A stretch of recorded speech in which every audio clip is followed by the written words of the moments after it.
President Donald Trump on Friday urged voters to elect a Republican Senate candidate in Alabama who has been dogged by allegations of sexual misconduct, warning that America cannot afford to have a Democrat win the hard-fought campaign instead.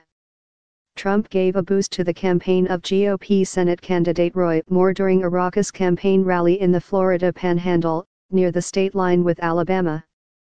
"We cannot afford, the future of this country cannot afford to lose the seat," Trump said, referring to his party's razor-thin 52-48 advantage in that chamber of Congress.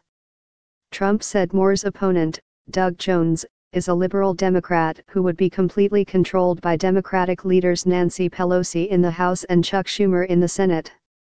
"He's their total puppet and everybody knows it," Trump said during a wide-ranging speech that included riffs on the U.S.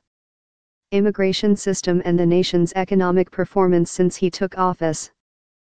He touched briefly on the closely watched Senate race that will be decided when voters in next-door Alabama go to the polls Tuesday.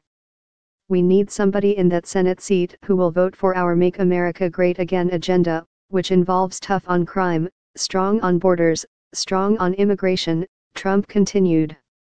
Trump also taunted Beverly Nelson, one of Moore's accusers, who had presented a yearbook inscription by Moore as a key piece of evidence that the candidate knew his accuser. Nelson said Friday she had added a notation marking the date and place where it was signed.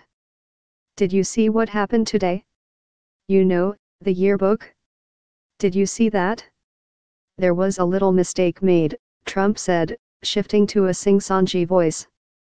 "She started writing things in the yearbook." Trump then mentioned Nelson's lawyer, Gloria Allred, and said, "Anytime you see her, you know something's gone wrong." Trump had reinforced his support for Moore earlier Friday by tweeting a similar message.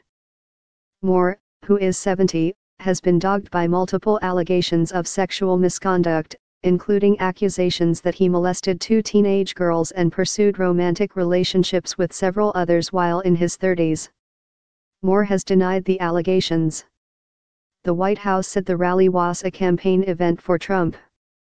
But the location, so close to the Alabama state line and feeding its television markets, stoked speculation that it was a backdoor way for the president to boost Moore's campaign without actually setting foot in the state. An attorney for a woman who says Roy Moore assaulted her when she was a 16-year-old waitress says a handwriting expert has confirmed that his inscription in her 1977 yearbook is authentic. Moore's campaign says the accuser's admission that she added the time and place of Moore's yearbook inscription. An attorney for a woman who says Roy Moore assaulted her when she was a 16-year-old waitress says a handwriting expert has confirmed that his inscription in her 1977 yearbook is authentic. Moore's campaign says the accuser's admission that she added the time and place of Moore's yearbook inscription. "It's not that he's not going to Alabama.